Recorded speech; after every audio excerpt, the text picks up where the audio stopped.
Le flash d'information locale, présenté par Laura Sahin. Bonjour à tous et bienvenue dans votre flash d'information locale. Nous sommes le jeudi 14 décembre et voici les titres de cette édition. Des étoiles de David taguées sur le collège Anatole France du 6e arrondissement de Marseille ont été découverts hier. Le rectorat de l'académie a décidé de déposer une plainte. Benoît Payan, maire de Marseille, a immédiatement réagi sur le réseau social X en s'indignant et en demandant à ses agents municipaux de procéder à l'enlèvement de ces tags nettoyés dans l'après-midi même. Selon plusieurs médiateurs de l'établissement, ces faits sont récurrents sur les murs du collège.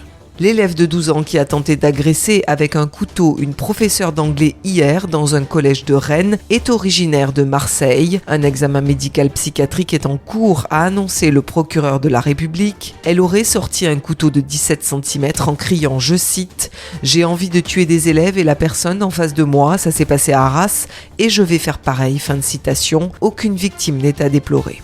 Pancarte à la main et slogan chantés par une dizaine de personnes, le collectif d'Aix-en-Provence du 7 octobre a manifesté devant les locaux de la Croix-Rouge pour évoquer le cas des 137 otages retenus encore à Gaza entre les mains du Hamas. Benjamin Bitane, représentant du collectif, nous explique les raisons de sa présence et de celles de plusieurs adhérents. Écoutez-le. Humanité, impartialité, neutralité. Alors aujourd'hui, on se trouve devant le siège de la Croix-Rouge aixoise avec une lettre qu'on aimerait remettre au président de l'unité locale d'Aix pour lui demander si aujourd'hui la Croix-Rouge et le CICR sont à la hauteur des principes qui sont les leurs. Sont-ils toujours à la hauteur de leurs principes d'humanité? Sont-ils toujours à la hauteur du principe de neutralité et d'impartialité? Donc 3 des 7 principes fondamentaux de la Croix-Rouge. Je rappelle que la Croix-Rouge a fondé le droit international humanitaire qui est censé protéger les civils en situation de guerre. Et nous, ce qu'on leur demande aujourd'hui très précisément, c'est sont-ils aujourd'hui à la hauteur et sont-ils capables de tout faire en sorte pour savoir où se trouvent les otages, leur porter secours, leur porter soin.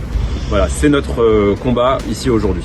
Si vous souhaitez vous installer en Israël, sachez que les 19 et 20 décembre prochains, le Keren Layedidou organise une réunion d'information sur l'Alia à Marseille. Jacqueline Lévy-Weisman, directrice du département de l'Alia pour l'association, nous en dit plus au micro de Magali Barthès. Si vous avez un projet d'Alia, eh bien n'hésitez pas à venir me rencontrer, car je suis là pour vous aider.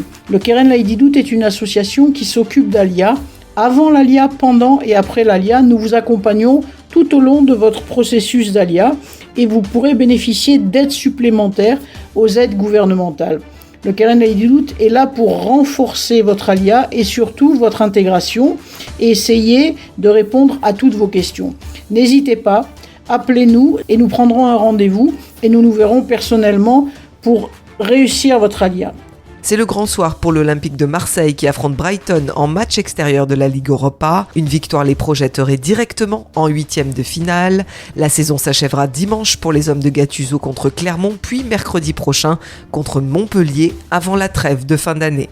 Ma recommandation de télé ce soir, eh bien, ce sera le match Brighton-OM retransmis sur la 6e chaîne à 20h50. Et puis si vous êtes plutôt reportage, Envoyé spécial se penche sur les violences pratiquées dans les cuisines avec un portrait d'une chef qui milite en ce sens. C'est sur France 2 à 21h10. Le chanteur soprano boucle sa tournée Chasseur d'étoiles ce samedi et dimanche à Marseille. Après plusieurs années de représentation de ce spectacle, il reste encore des places pour aller voir le natif de la cité phocéenne au Dôme, samedi à 20h et dimanche à 18h. Je vous retrouve tout à l'heure à 13h avec l'invité de la rédaction. Aujourd'hui, je reçois Rebecca Attias, notre animatrice santé, docteur en pharmacie, qui reviendra sur son engagement à Radio JM. À tout à l'heure sur le 90.5. Enfin, tout de suite après ce journal, c'est l'Instant Mag.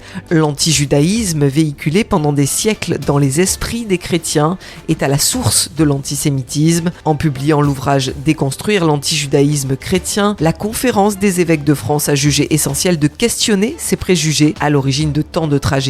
Le père Christophe Lesourd, auteur du livre et directeur du Service national pour les relations avec le judaïsme, est aujourd'hui l'invité de Magali Barthès. A tout de suite sur Radio JM.